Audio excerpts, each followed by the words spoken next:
অনেকেই বাগানের আপডেট দেখতে চাইছেন, চলুন আজকে বাগানটার কিছু অংশ দেখাই।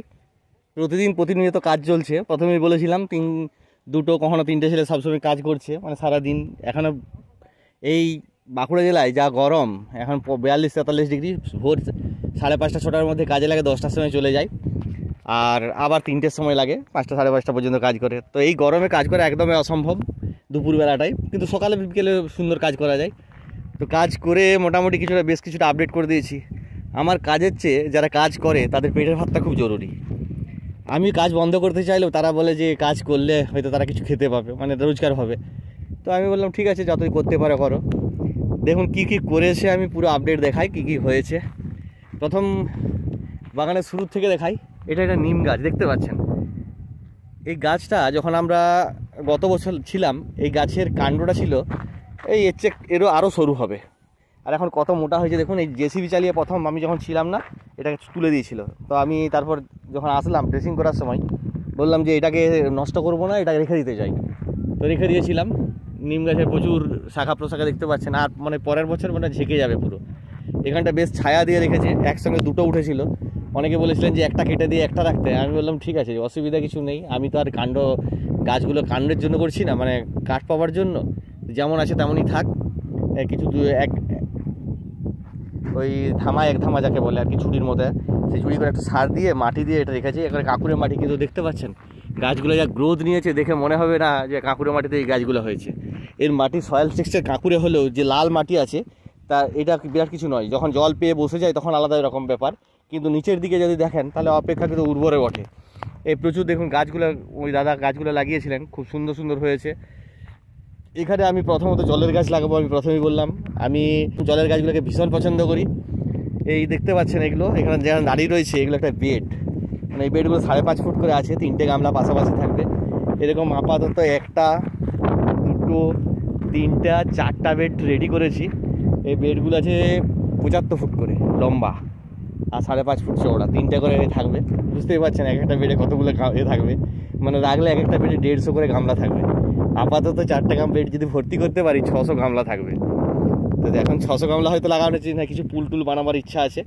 যা হবে এই পাশটা মোটামুটি টার্গেট নিয়েছি যে এই পাশটা পুরো জলের বাগান হবে, বিভিন্ন ভ্যারাইটির গাছ থাকবে। আজ অনেক দিন আগে শুরু করেছি, কিন্তু মানে বাগান করার জন্য যা কাজ করিনি। দেখতে পাচ্ছেন এই গর্তটা কাটে এখানে মাটি ভিজতে দেওয়া হয়েছে। এখানে মাটি ভিজতে দেওয়া হয়েছে, ওই মাটিগুলো মাঠের পুকুর থেকে পাকগুলো নিয়ে এসেছি। এগুলো পুকুরের পাকটা হালকা শক্ত হয়ে এই মাটিটাকে নিয়ে এসেছি। এই মাটিটা হচ্ছে পুকুরের পাক, একদম অত্যন্ত ভালো। উপরে দেখুন, ওইদিকে দেখুন রেড সয়েল মাখা লাল মাটিগুলো রাখা হয়েছে। এটা নিচে দেবো, তারপর রেড সয়েলটা দেবে, এক বিন্দু সয়লা হবে না, আমি আগের বছর দেখেছি। তো আপাতত এগুলোকে ভিজাতে দেওয়া হয়েছে, এই যে ছেলেগুলো ভিজাতে দিয়েছে। এখানে ভেজানোর জন্য একটা পিট বানানো হয়েছে, এটা চৌবাচ্চা মতো।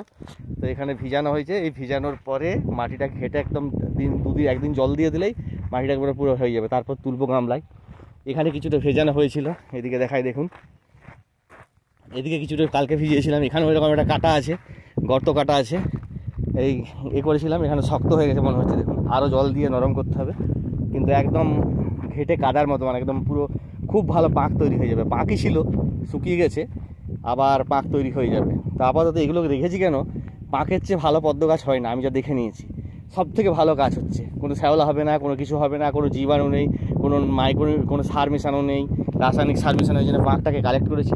আপাতত এটা ফলের বাগান হবে। এই প্রথম পর্যায়ে রেডি করতে পারছিলাম না, সেই জন্য এখানে মাটিটা ভিজিয়েছিলাম। এখানে দেখুন রাস্তা বানিয়ে নিয়েছি, পুরোটা যাতায়াত করতে হবে। আর আপাতত এদিকে অ্যাডেনিয়ামের কিছু লাগানোর ইচ্ছা আছে, আর 1টা 2টো 3টে বেড পুরো পদ্ম শালুক চাষ করবো। প্রথমেই বললাম 3টে বেড যদি আমি ভরাতে পারি, বললাম প্রথমেই, মানে 3টে বেডেই প্রচুর গাছ ধরবে। তারপরে ওইদিকে একটা বড়ো বেড আছে 8 ফুট, এখানে বিভিন্ন পুলগুলো বানাবো, ইচ্ছা আছে কিছু বড় লোটাস আসবো। একটা বড় 2 HP মোটর লাগানো আছে, ফলে পাইপ দিয়ে জল দেওয়ার দরকার হয় না। জল ছেড়ে দিলে 1 মিনিট, মানে মিনিট 3-এর মধ্যেই জল এখানে চলে আসবে, প্রচণ্ড স্পিডেই জলে। তো এইগুলোকে ড্রেসিং করা চলছে। এই যে দেখছেন হালকা বসে গেছে, জল দিয়েছি।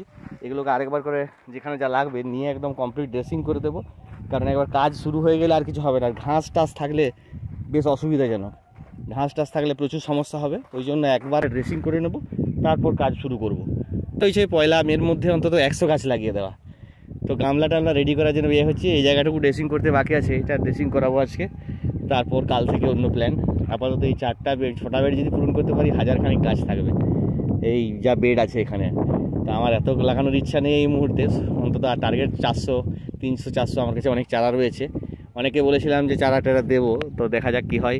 ইকুয়াল ভ্যারাইটি যেগুলো আছে আমিও দিয়ে দেবো, কিছু কালেক্ট করার চেষ্টা করছি। প্রচুর চারা রয়েছে, লাগানোর মতো পরিস্থিতি নেই। আর বড় বড় কিছু পুল বানানোর ইচ্ছা আছে, দেখাবো, আপডেট দেবো। আশা করি খুব সুন্দর একটা বাগান দেখাতে পারবো। তো এই জায়গাটা অনেকটাই আছে আপনার, মানে কাঠা হিসাবে ধরলে 10 কাঠারও বেশি, এই যেটুকু আমি জল বাগান করার জন্য কথা বলছি আর কি। পুরো জায়গাটা 3 বিঘে রয়েছে। তো 3 বিঘের আমি একটা ধরে নিতে পারেন 6 ভাগের 1 ভাগ জায়গা আমি জল বাগান করার জন্য বরাদ্দ করেছি। আর এদিকে জায়গাটা এখনও ড্রেসিং করা হয়নি। এই জায়গাটা ইচ্ছা আছে ভিক্টোরিয়া অ্যামাজনিকা বা এরকম কিছু লিলি লাগানোর, আর কিছু কিছু ইচ্ছা আছে, পরে আপডেট দেবো। আর এদিকে কিছু অ্যাডেনিয়াম চাষ করার ইচ্ছা আছে, কারণ কাকুরের রুক্ষ মাটি হলেও এখানে অ্যাডেনিয়াম প্রচণ্ড ভালো হয়। আমার বাড়িতে বেশ কিছু লাগিয়েছে, খুব ভালো হয়েছে দেখছি। আর পদ্ম শালুক তো দেখতেই পাচ্ছেন ব্যাপক ভালো হতো, ছাদের জন্য হচ্ছে না। এখানে একদম খুব সুন্দর করে একটা গাছ বাগান করতে চাই এবং লাগাতে চাই, তার আপডেট আমি অবশ্যই দেবো। এবং ভালো ভালো কিছু গাছ লাগাতে চাই, গাছগুলোকেও একটু অন্যভাবে ট্রিট করতে চাই, সবসময় কিছু আপডেট দিতে নিয়ে থাকবো। আর যারা প্রতিনিয়ত খোঁজ করেন দক্ষিণ ভারতে, এখনও খোঁজ করতে হয়, আমিও কিনলাম, কিন্তু যা দেখছি দিন দিন যে পরিস্থিতি হচ্ছে, দক্ষিণ ভারত থেকে কেনা শুধু চাপ নয়, কুরিয়ার চার্জ থেকে শুরু করে সমস্ত কিছুই খুব খারাপ অবস্থায় চলে আসে। তো আপাতত ইচ্ছা আছে যদি কিছু গাছ আপনাদেরকে দিতে পারি, তাহলে অন্তত আমার ছেলেগুলো করে কমে খেতে পারবে। আমার কাছে যে ছেলেগুলো কাজ করে সবাই আদিবাসীদের, জাস্ট এই পরের পাড়াতে, ওই বললাম রাস্তা দিকে আসছে, কাছেই, এখান থেকে হয়তো 200 মিটার, ওখানেই বাড়ি। প্রথমেই বললাম অবস্থাটা ঠিক কীরকম, মানে কাজটা করলে তারা পেটের ভাত জুড়বে এরকম ব্যাপার। তো আমি চাই অন্তত এদের কিছু সাপোর্ট করতে। আসলে মেন্টাল সাপোর্ট বা কোনো কিছু দিয়ে কিছু হয় না, এরা যদি প্রতিদিনের কাজটা পায় ওদের কাছে মানে মারাত্মক রকমের ব্যাপার আর কি। মানে 300 দিন যদি কাজ করতে পারে আমার জায়গাটাতে, তাহলে ওদের একটা সংসার চলে যাবে, বুঝতে পারছেন তো। 2-1 মাস পর থেকে অনেক এখান থেকে নিশ্চয়ই আশা করি টিউবার বা ছোটোখাটো অনেক শালুকটা চারা পেতে পারবেন। এবং আপনাদেরকে অনেকে কথা বলেছিলাম আমি যে ব্লুইং শালুকগুলো আমি দেবো, যে একদম ম্যাচুরেশন পিরিয়ডে গিয়ে। তো ইচ্ছা আছে এখানে গাছগুলো লাগিয়ে কিছু ম্যাচিওর করে দেওয়ার চেষ্টা করবো। অলরেডি বাড়িতে বাড়ি চলে এসেছে ছোটো ছোটো কন্টেনারে। তো এগুলোকে নিয়ে এখানে এই যে জায়গাগুলোতে বেড বানিয়ে দিয়ে, ওই প্রথমেই বললাম আপনাকে যে এখানে গামলা লাগিয়ে কিছু চারা বানিয়ে আপনাদেরকে দেওয়ার ইচ্ছা আছে। আর আপনাদের পয়সাটা দিয়ে অন্তত যদি এই ছেলেগুলোর পেটের ভাত জোড়ে, থাকুন সঙ্গে থাকুন।